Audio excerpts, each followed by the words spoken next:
Georgia has one of the strictest restrictions on abortion in the country. The state is home to the so-called heartbeat bill, meaning abortions are prohibited at 6 weeks of pregnancy. A lower court paused the state's near-total abortion ban last week, but on Monday, the Georgia Supreme Court reinstated the 2019 law, which is called the Life Act. Georgia's flip-flopping on abortion is not only causing confusion among people, but also doctors who might perform the procedures. Dr. Mimi Zieman, an obstetrician in the Peach State, recently wrote an op-ed in USA Today titled, "I'm an OB-GYN in the South. Abortion bans make it impossible to do no harm." In the piece, she writes that before the restrictive law, she would, quote, "simply read a patient's chart to learn about her medical needs. Now the first thing I do is figure out where she lives. Is she local, from Georgia, where I work and I'm familiar with our strict abortion laws? Or is she from Alabama, Tennessee, or Mississippi, where abortion restrictions are even harsher?" Here to elaborate on how the Life Act is impacting her work and other OB-GYNs in the states with strict restrictions is Mimi herself. She's an obstetrician in Georgia and the author of many books, Managing Contraception and Tap Dancing on Everest. Welcome, Dr. Zieman, to Rising. It's great to have you. Thanks so much for having me. Dr. Zieman, I'd like to start with your op-ed from USA Today, and where you talk about states like Georgia, your home state, and Alabama with some of the strictest laws on the books with regards to abortion, and the fact that so many OB-GYNs are leaving those states. You've also seen a record drop in the number of residency applications for OB-GYNs folks in those states. And I wonder the real-world implications of that kind of brain drain of talented doctors leaving those states. Yeah, and the reason I wrote that op-ed and other op-eds is for people to understand that these laws affect them, not just women of reproductive age. If we're losing medical professionals, there's going to be less care for all gynecologic conditions, fibroids, endometriosis, gynecologic cancer, heavy menstrual bleeding, and desired pregnancies, miscarriage care, as we've seen in so many very sad cases in the news. So the last thing I want is people to think this really doesn't affect me. Could you talk a little bit about what portion of the law you specifically find confusing and you think is causing OB-GYNs to not know how to provide care to women? I think it's hard, as you saw with the whiplash of just last week, where our law was blocked, our abortion ban was blocked and then reinstated. It's hard for people to even know what is the current law today. And that's a whiplash we've been seeing in our neighboring states as well, that have had laws enacted and then blocked and then reinstated. It's hard for medical professionals to keep up, and it's certainly hard for patients to know that they can access care. I'm sure many people have followed the 2 deaths in Georgia that were in the news, and one of the women didn't seek care because she didn't think that she could access care in our state. Right, and so your first point is a criticism of the legal process for determining whether the law is allowed to stand, right? I guess I'm more curious about what it is in the laws that you think is causing doctors to feel like they can't provide miscarriage care. And do you think that doctors have a responsibility to inform women that laws like the one in Georgia do have exceptions for miscarriage care so that women aren't confused about it? I think it's everyone's responsibility to know that miscarriage care is still allowable under the law. I'm concerned that abortion care is routine and essential medical care. Women have a right to that care.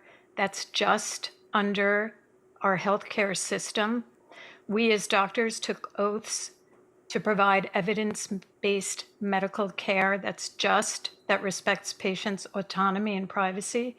The reason our ban was blocked last week by Judge McBurney is because the Georgia Constitution says that we should have access based on privacy and personal liberty.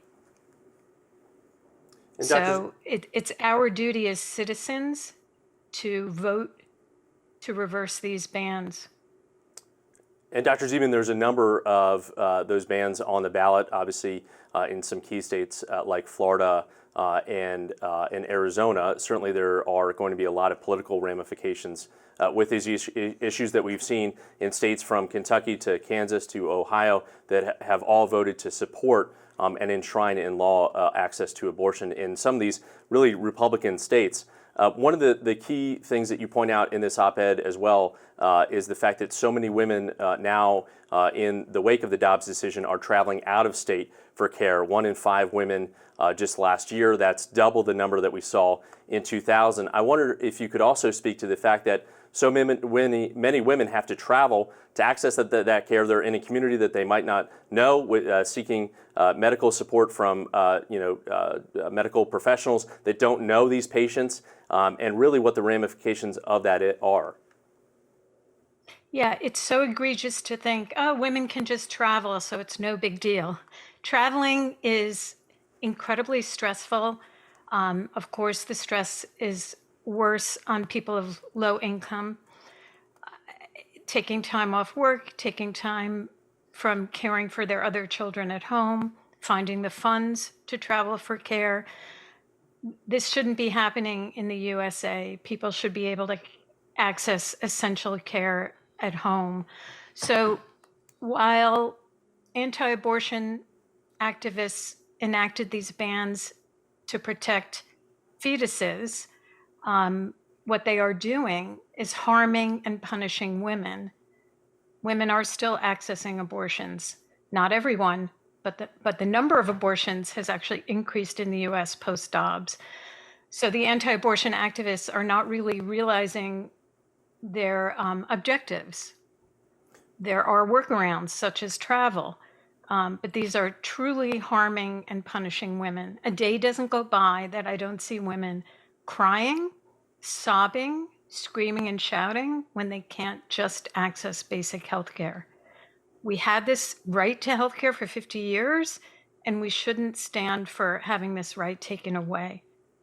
It's limiting women's access to self-determination, to economic stability, to control over their bodies. We don't force men to undergo procedures or not have access to procedures, so it's unjust to do so just to half of the population. And Dr. Zieman, it also has real-world implications for the disparities that are really now even more on display within our healthcare system. The fact that Black women in Georgia, your home state, are 3 times more likely to die from a birth procedure than white women. You rightly point out that it's not easy, especially for a lot of women on the lower end of the economic spectrum. Obviously, people of color trying to travel out of state get time off, especially if they work in hourly jobs.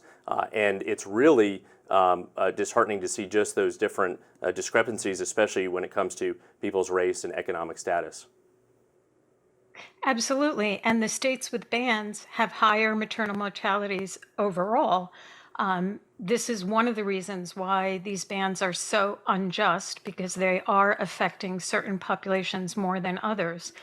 But just the fact that forcing someone to carry a pregnancy to term has a maternal mortality rate of 35 to 39 times higher than having a safe elective abortion procedure is not fair. Why should we be doing that to people, forcing them to do something that they don't want that carries such higher risks? One final question for you, because as a medical provider, certainly you know that this is not just about women's bodily autonomy, but also the unborn fetus in the womb, right? So how do you factor that into your equation when you're talking about abortion as healthcare and how this is an essential right for women? I think that everyone should make that decision for themselves. If they are more concerned about the fetus in their body, then they should not have an abortion. But they should not put that religious or philosophical belief on other people. They have that belief based on their religious opinions. Other religions have other ideas of when life begins, what constitutes a human person, and that should not be forced on other people. I respect their belief to decide not to have an abortion. Right, but there are a lot of people who have objections to abortion that are not religious. They say that they have scientific objections. I mean, what does your medical education say about when the life of a fetus begins?